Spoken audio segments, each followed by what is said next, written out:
అయితే సరళ పదాలు సంస్కృత పాఠాల్లో చిన్న చిన్న బొమ్మలు ఉంటాయి, ఓకే, చిన్న చిత్రాల ద్వారా పక్కన పదాలు ఉంటాయి. వాటికి యాక్చువల్గా పదాలు ఏంటో చదవడం ఐడెంటిఫికేషన్ రాదు. కాకపోతే ఆ పదాల ద్వారా ఇది బీరకాయ, ఇది ఓకేనా పాప, ఇది ఊయల, వాడు బొమ్మను చూస్తూ పక్కన ఉన్న పదం అని తెలియదు. యాక్చువల్లీ చిత్రాలను చదవడం, ఆ చిత్రాలను చదవడం ద్వారా అన్ని పదాలు చదివేసి ఎప్పుడు వచ్చినా కూడా చదవడం. సార్ నేను ఇది చదవాలా, ఇదే పేజ్ వస్తుంది, సార్ నేను ఇది చదవాలా, మళ్ళీ వద్దంటే డిస్కరేజ్ అవుతాడు, వద్దంటే డిస్కరేజ్ అవుతాడు. సో ఆ చదువు ఒక 2 minutes పోతుంది కావచ్చు, కాకపోతే ఆ రోజంతా కూడా ఉత్సాహంగా ఉంటాడు.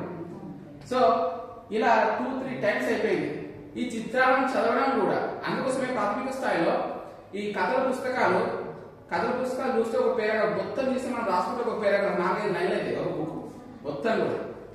మేజర్ ఏంటి అంటే చిత్రాలను చదవడం కూడా గ్రంథాలయ పఠనంలో ఒక భాగమే, అక్షరాలు చదవడమే కాదు. ఎందుకంటే ఈవెన్ నేను చిన్నగా ఉన్నప్పుడు మా తాతయ్య పుస్తకాలు తెచ్చేవాడు. తెచ్చిన తర్వాత నాకు ఏం అనుభవం, ఈవెన్ 3-4 years అప్పుడు 5 years అయితేనే మనకు ఫస్ట్ క్లాస్ చేర్చుకుంటారు కదా సార్. So even I could not able to identify the letters, even వర్ణమాల ఆల్సో. సో నేను అన్ని పేజెస్ స్టార్టింగ్ నుంచి అన్ని తిప్పేసుకుంటా ఎండింగ్ వరకు ఆ చిత్రం మొత్తం కూడా చూసుకునేటండి. సో తర్వాత ఫీలింగ్ ఏమొచ్చింది అంటే నేను ఈ రోజు ఒక బుక్ కంప్లీట్ చేసిన. ఒక చిత్రాన్ని చదవడం ద్వారా కూడా ఆ చిత్రం యొక్క నేపథ్యము ఒక స్టోరీని ఊహించగలుగుతాడు. Even that can be useful in future, even to increase their thinking ability and even to create how to handle the situation. ఎన్నో ఆస్పెక్ట్స్ మింగిల్ అయి ఉంటాయి వాటికి. సో అది పక్కన పెట్టేస్తే ఆకర్షణీయమైన కథల పుస్తకాలు, ఆకర్షణీయమైన రంగులతో కూడిన పుస్తకాలు ప్రధానమైన అంశం స్నేహపూర్వకమైన గ్రంథాలయంలో, ఫ్రెండ్లీ లైబ్రరీలో ఇది ప్రధానమైన భాగం. And sir the concept of library, friendly library is being misused nowadays. Why? Because concept అనేది ఇప్పుడు ఎప్పుడైనా మార్నింగ్ నుండి ఈవినింగ్ వరకు మనకు ఎప్పుడైతే ఉపాధ్యాయుడు అలసిపోతాడో ఇది ఒక ప్రత్యేకమైన పీరియడ్ గా అదే పోనీ లైబ్రరీలో చదువుకోండి, లేదంటే లైబ్రరీలో మనం చదువుకున్నాం కదండి అన్నట్టు లైబ్రరీని ఆ టైంకి ఒక ప్రత్యేకమైన సమయం లేకుండా దానికి ఒక టైం వేస్ట్ కాకుండా ఏదో ఈ రోజు లైబ్రరీ నడిపిద్దాం అనే విధంగా ఉంది. Actually the major concept of the library, maintaining library, scope of the library is become more than we expect. పిల్లలలో ఇప్పుడున్న జనరేషన్ ఏంటి అంటే ఆల్మోస్ట్ పుస్తక పఠనం అనేది చాలా తక్కువ.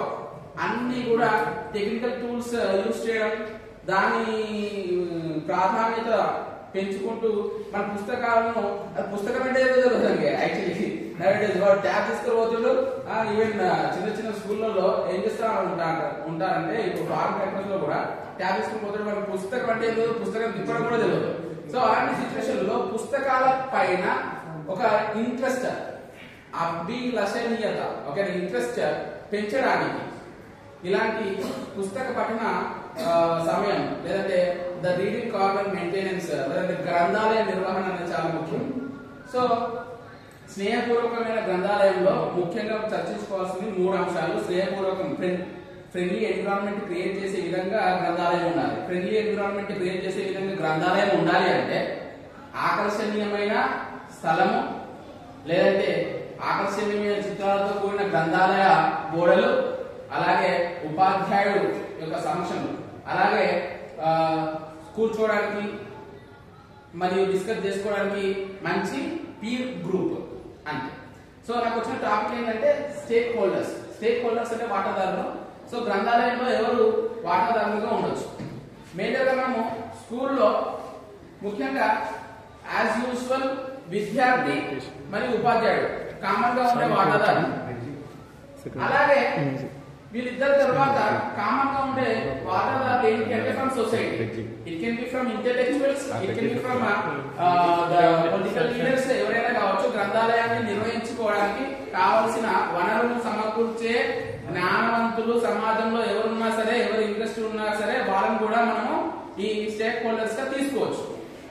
సో మొదటగా విద్యార్థుల యొక్క పఠన స్థాయి, వాళ్ళ యొక్క ఆకర్షణీయమైన నిర్వహణ, ఇదంతా కూడా గ్రంథాలయం సక్సెస్ లో మేజర్. ఉపాధ్యాయులు గ్రంథాలయ నిర్వహణ ఎంత చక్కగా నిర్వహిస్తే గ్రంథాలయం యొక్క సక్సెస్ రేట్ అనేది అంత పెరుగుతూ ఉంటుంది. ఎందుకు?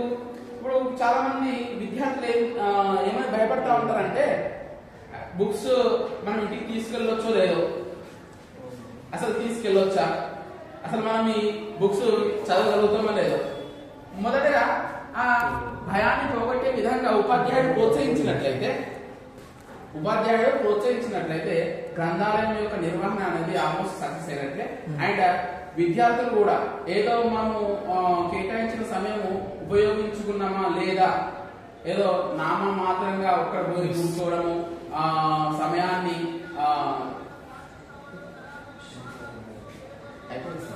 యూజ్ చేసుకోవచ్చు. Now you can use sir. అక్కడ కూడా వేసుకోవచ్చు కదా సార్, అక్కడ కూడా వేసుకోవచ్చు. అక్కడ